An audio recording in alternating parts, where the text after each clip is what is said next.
Welcome back, everyone. This is the second of two videos on civil rights and liberties. This is the portion that will focus primarily on civil rights, including discussion of social movements and their struggle for equality in our country. This is a photograph of a civil rights rally, as you can see, from Madison, Wisconsin, back in 1961. And I want to use this just as an illustration of what civil rights have been about. Civil rights have really been in our society about the struggle of particular groups of people who have suffered discrimination of one form or another, typically in things like housing, education, the job market, and elsewhere. It's their struggle for equality. Sometimes now we often use the term equity, which means something a little bit different. But historically, and that is a demand that many groups are making now for equity. But, historically speaking, if we talk about the civil rights movements, women's or feminist movement and so forth, they usually use the term equality at that time.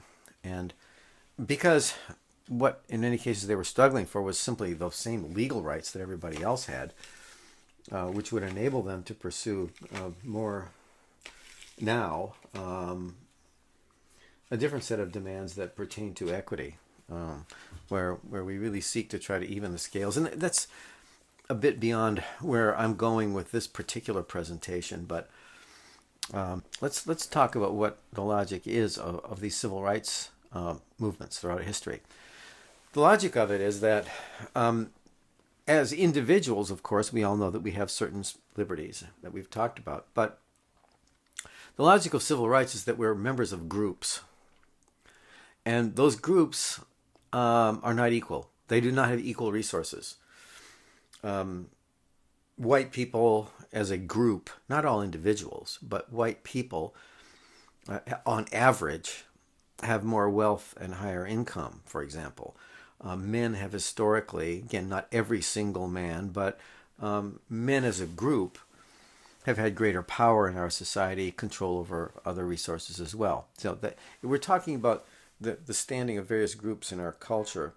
And we know for a fact that members of some groups that have greater resources have the ability to oppress members of other groups that have fewer resources. And sometimes they just do it by majority rule, or sometimes they do it by controlling the institutions that allow them to exercise economic and social power.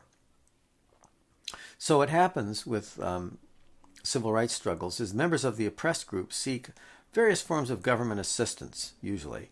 And they do other things. They don't just do that. They struggle for equality in many ways, or equity in many ways. But what we're speaking of here, in terms of the social policies that we are studying in this course, they seek government assistance in dealing with the dominant group. So, for example, in many cities, many states, for many decades, African Americans were discriminated against in the housing market. And that still happens, but it used to be a massive problem across our country, including in the Chicago area, where white homeowners would simply refuse to sell or rent housing to African Americans. Well, laws were passed, Fair Housing Acts they're called, both federal and state, that prohibit that. And those laws came into existence. Those are civil rights laws. They came into existence pursuant to powers granted to Congress in Section 5 of the 14th Amendment. We talked about in the previous video. Congress has the power to enforce the terms of the 14th Amendment. One of the ways they have done that is by passing civil rights laws that make it illegal to, for example, refuse to sell or rent housing to African Americans or other people as well, other protected groups. So you see the difference between this and a civil liberties claim. In some cases, actually, sellers of homes or landlords have claimed a liberty to sell or rent to whoever they want, and that goes up against a civil rights claim by the oppressed person who is being denied housing. So we talked about that as well. Our civil rights laws, for the most part, deal with equality of opportunity. They do not, in most cases, deal with equality of outcomes. And that's where this whole question of equity versus equality comes in. If we had more of a focus on equity, we'd be thinking about outcomes more than we do. But from a legal standpoint, from a constitutional standpoint, what most of our laws protect is equality of opportunity, the ability to, for example, rent a house, buy a house, to get into school, to get a job, as opposed to the outcome, the distribution of wealth and power that would result if we all had equal access to everything, theoretically. So, and the problem is that many things happen in our institutions that reproduce existing inequalities. And even if people have access to these institutions, they may still be subject to many of the practices and policies and social arrangements that reinforce existing patterns. So, that's where we frequently talk about this difference between, equality of opportunity and equality of outcome, or equity. There's still a lot of work to be done, in other words. So, the legal foundation for civil rights laws, for the most part, is found in, as I said, the Equal Protection Clause of the 14th Amendment. Nor shall any state deny to any person within its jurisdiction the equal protection of the laws. This prohibits state and local government discrimination. And Section 5 gives Congress the power to enforce the provisions of this article. So Congress has passed a number of laws since the 14th Amendment that were designed to ban private discrimination. And initially the Supreme Court struck a lot of that down, and it was not until the 1960s that civil rights laws were sustained that banned private discrimination were sustained by the Supreme Court. And then we have the Fifth Amendment Due Process Clause, which prohibits the federal government from depriving citizens of life, liberty, or property without due process of law, and that includes equal protection. So, point is, state government, local government, the federal government, no level of government can discriminate against people based upon these protected categories. We also have the 13th Amendment and the 15th Amendment. The 13th Amendment was what abolished slavery, and also it gave Congress the power to enforce it by legislation. And then the 15th Amendment guaranteed the right to vote. It cannot be denied on account of race, color, or previous condition of servitude. And again, Congress has enforcement powers there as well. Take them all together, the 13th Amendment, the 14th Amendment, the 15th Amendment, and you have a whole series of laws that form the foundation of our civil rights laws. They all have their enforcement provisions. They give Congress enforcement powers. They protect voting. They protect involuntary servitude. They protect us against unequal treatment. Now, initially, back in the 1860s and 70s, Congress tried to ban private racial discrimination, and the Supreme Court said Congress couldn't do that. And then later, in 1896, in the infamous case of Plessy versus Ferguson, the Supreme Court said that it was perfectly okay for states and cities to have laws that required mandatory separation of the races, as long as the facilities were, quote, equal. And of course, this was nonsense. In those days, it was not equal. And here's an example of one of these photos. Separate but equal, we called them Jim Crow laws. So, the white people have the nice water cooler, and the black people can't use it. Instead, they're forced to use lesser facilities. And that is what went on all over the South and many of the border states and around the country under Plessy versus Ferguson. But what changed that was a social movement, the civil rights movement, which began to acquire broad support, particularly after World War II. And, when you had African-American soldiers fighting, when you had the U.S. fighting against tyranny overseas, how could we have tyranny at home, etc.? The National Association for the Advancement of Colored People, the NAACP, Legal Defense Fund, won a whole series of major cases, a law that struck down race-restrictive covenants, and those were private agreements to discriminate in the rental and sale of housing. The Supreme Court said those are unenforceable, 1948. And then came the very important case, Brown versus the Board of Education, 1954. It reversed Plessy versus Ferguson. Separate but equal public accommodations are inherently unequal. There's no such thing, and they are unconstitutional. And the Supreme Court did this. They had to deal with those bad precedents from the 1860s and 70s. And so they began to use the Commerce Clause as a way to ban discrimination on the grounds that if black people can't go to restaurants, if they can't stay in hotels, etc., they can't travel from state to state, and Congress has the power to control interstate commerce. So they use that plus all these enforcement provisions to stop to make it illegal to discriminate. But it didn't go away. This did not end discrimination, as we know. We know it still goes on, but it did make it illegal. And here's a distinction that I'd like you to keep in mind. There's two kinds of discrimination. One is the kind of discrimination that is forced on people by the law. That is, these laws that require different treatment of people based upon their race, de jure discrimination or segregation. And then there is de facto. That means it happens through private action, not by law. It is just happening through people's relationships and private decisions.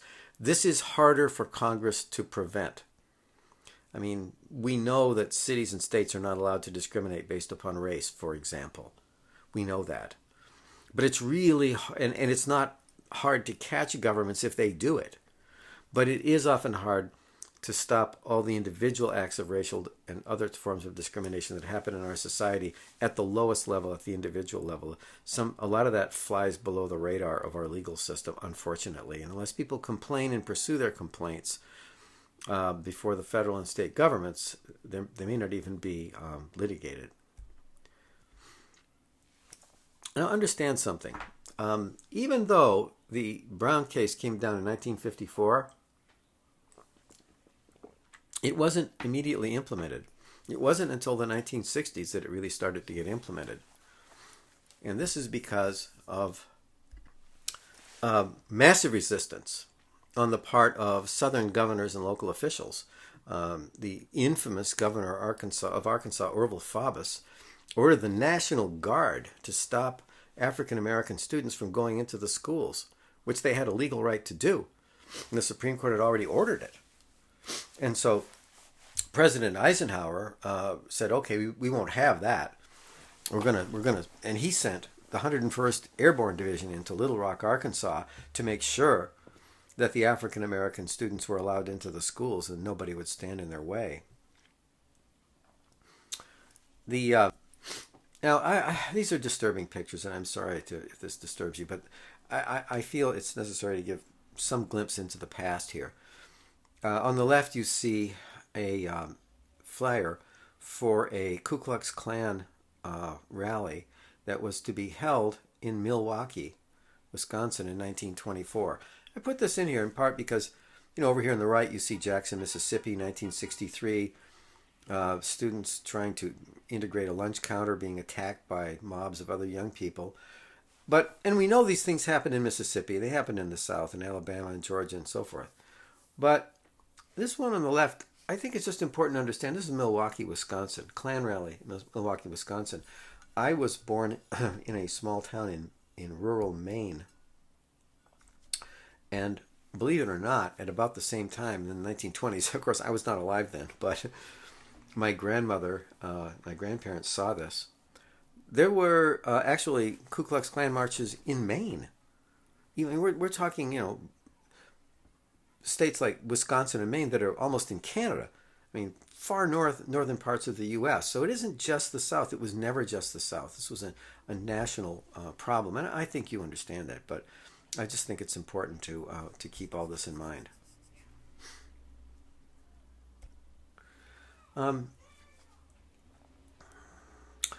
Also, in the context of the Civil Rights Movement, let's keep another thing in mind, that it was not unified. There were different perspectives on the goals.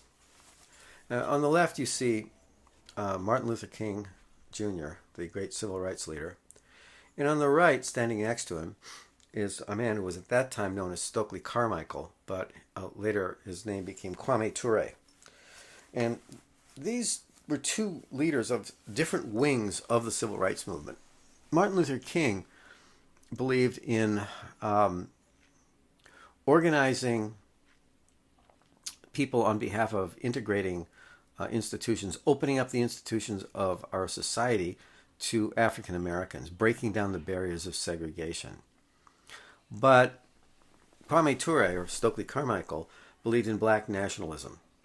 He said that integration was basically a terrible idea, that it would simply mean that the black population would be a permanent minority in white institutions, in white neighborhoods, in white places of employment. And he said that black Americans should embrace what he called black power. And that's one of his books, Black Power.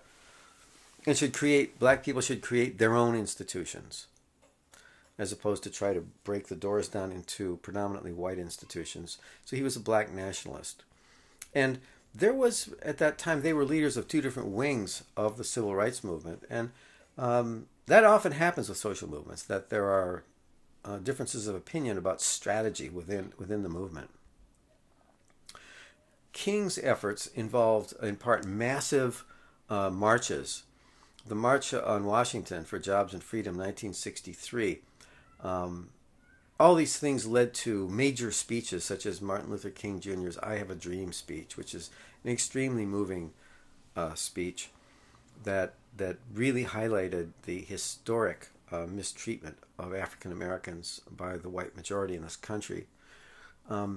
It led to the Civil Rights Act. It helped to inspire. His actions helped to inspire and informed, in fact, the Civil Rights Act of 1964, absolutely historic piece of legislation that was filibustered by Southern senators who didn't want it to pass, but it eventually did.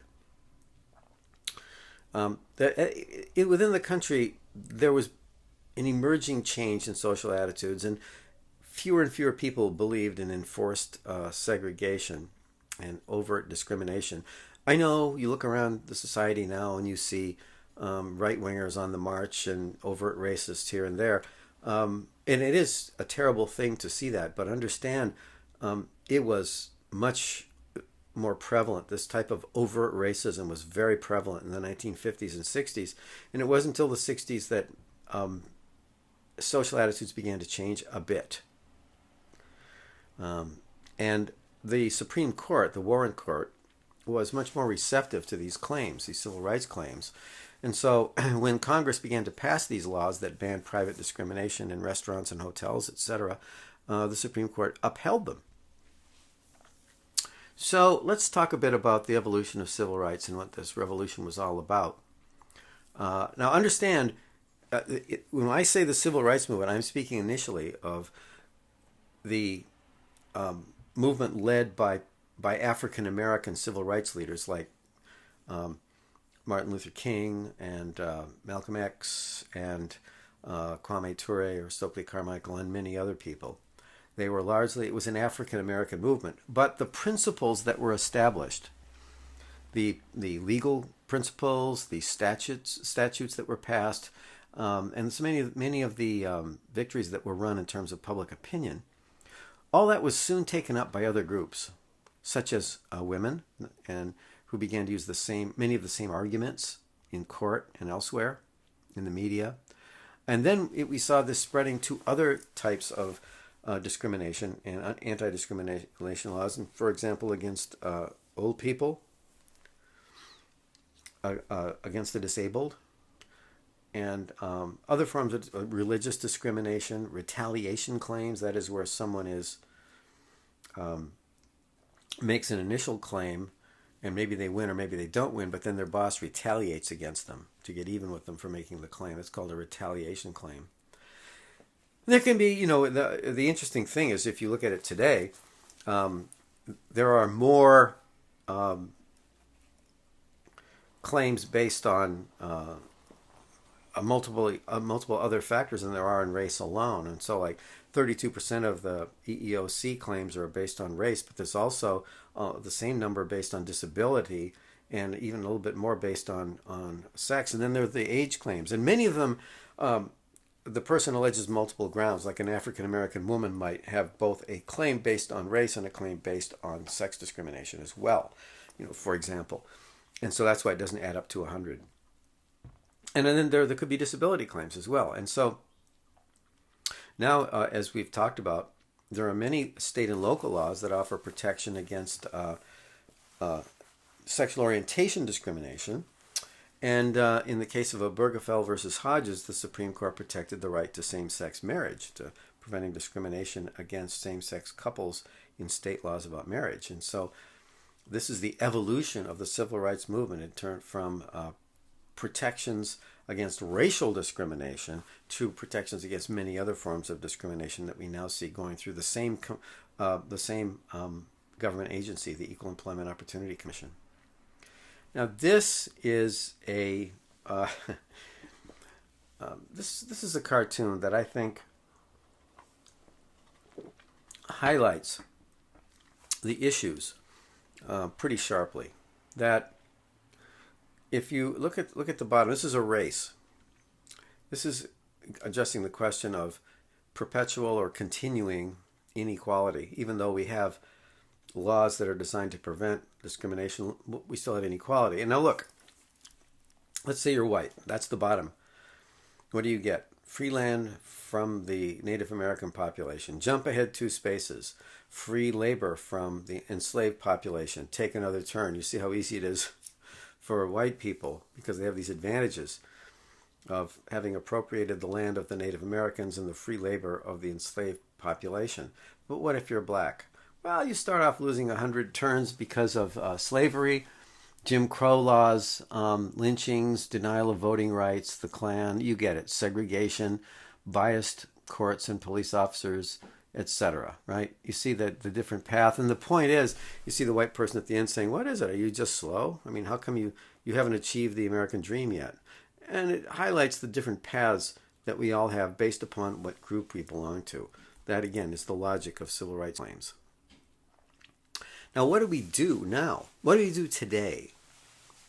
And one option is doing nothing. And there are people trying to do away with all legislation that would try to address the continuing inequalities in our society.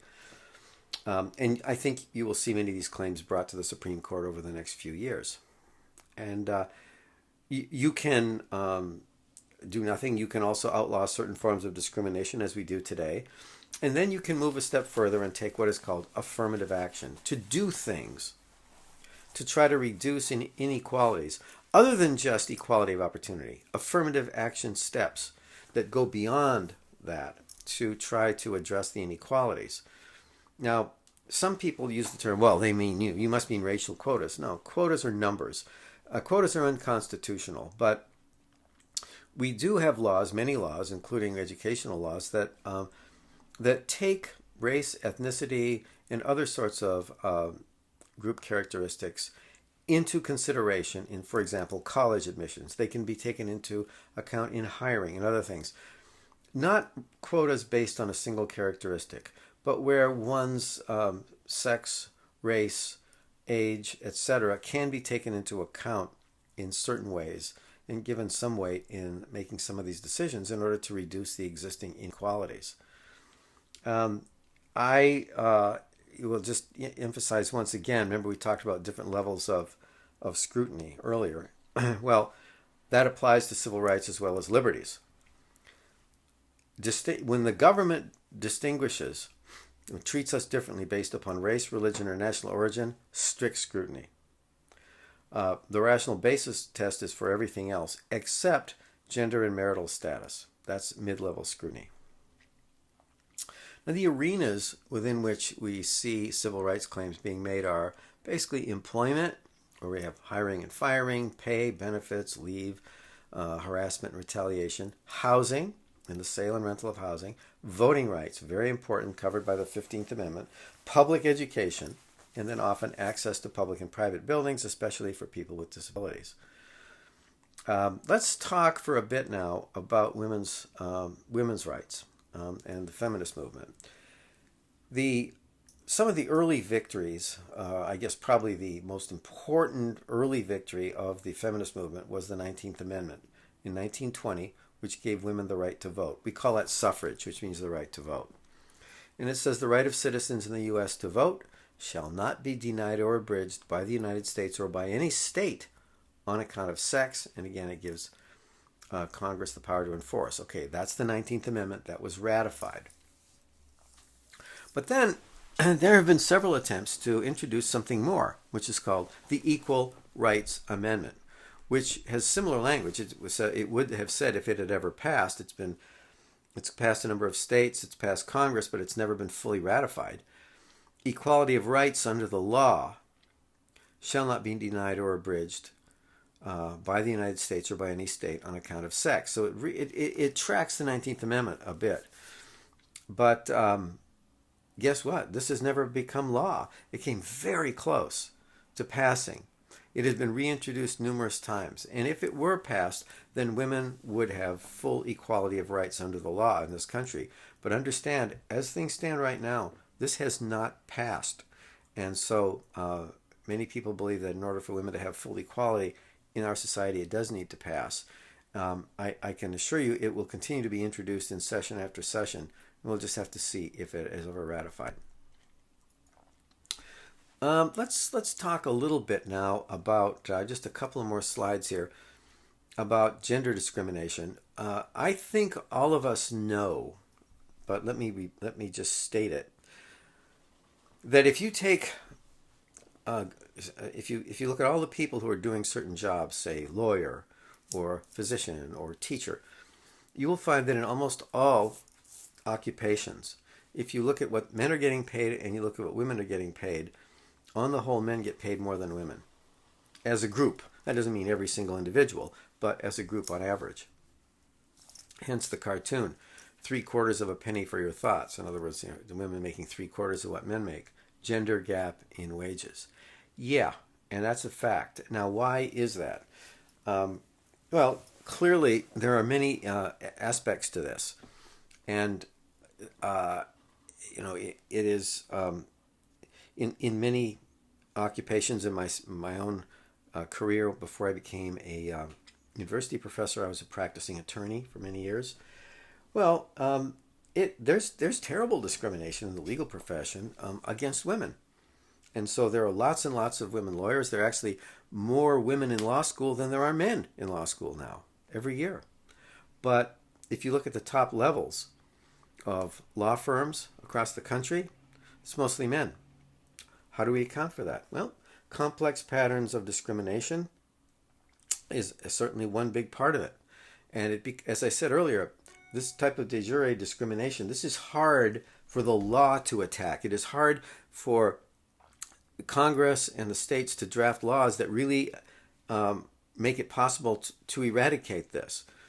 These are patterns that the result of often decisions made by individuals that escape legal scrutiny.